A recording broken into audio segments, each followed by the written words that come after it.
While taking you to spend a day with me in Guanajuato, I wanted to share 7 lessons I've learned from traveling alone that can be applied to all the areas of our lives.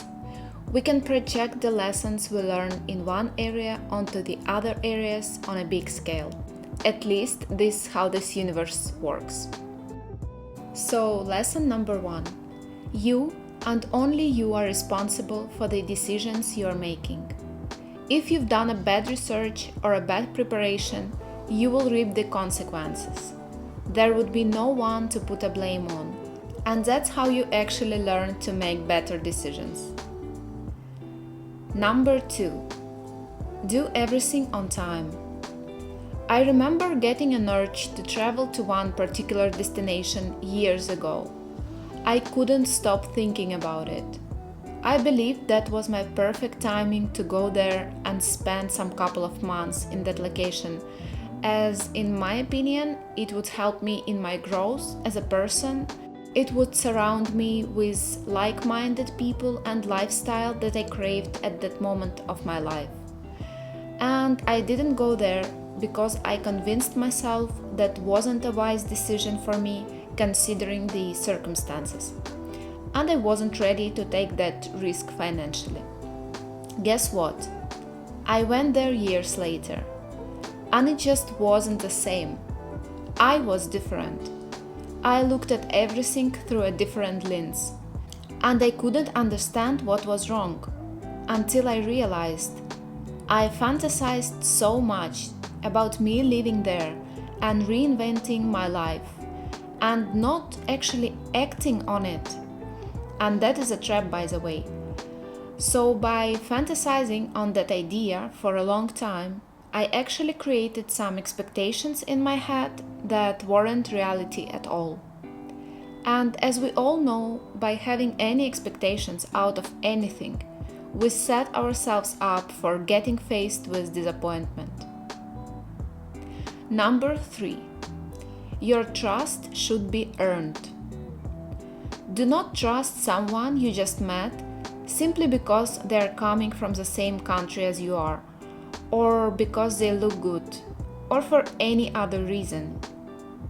Remember, always trust your inner voice. If something about the person or place seems off, it's probably because it is. Do not distrust your own judgment. Learn to say no to people. Although you may get invited somewhere, it doesn't mean you belong to that group of people. When it comes to me, by now, I already know exactly what kind of people I want to stay away from. Number 4. Try to blend in. You do not want to bring an unnecessary attention to yourself, especially traveling alone. And be mindful and respectful of the culture and traditions of the place you are visiting. Me personally, I do not like to show too much skin. I would actually cover up a bit more than I do in the city where I live, simply because I feel safer this way and kind of protected. At least I would choose an outfit that can be easily transformed into a respectful look. Number 5. Stay present. Yes, I know that we all want to capture those breathtaking views, take pictures, and so on and so forth. But sometimes we just have to allow ourselves to just be there, enjoy the moment, and take it all in. Number 6. Bring something with you that will make you feel like home. As romantic as it may seem, it is very hard and exhausting to be on the road for a prolonged period of time. Everything is uncommon. What works for me is usually something like a small candle with a favorite scent that I can light up in the evening before going to bed. It makes me calm, it takes anxiety away, and it helps me sleep better. Of course, don't forget to put out a candle before going to bed. And number 7. Don't be afraid to deviate from your plan when it feels right to do so.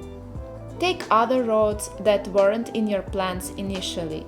You may discover some beautiful places and meet amazing people along the way. Life is full of surprises if you allow them to happen. If you enjoyed this video, give it a thumbs up and I will see you in the next one.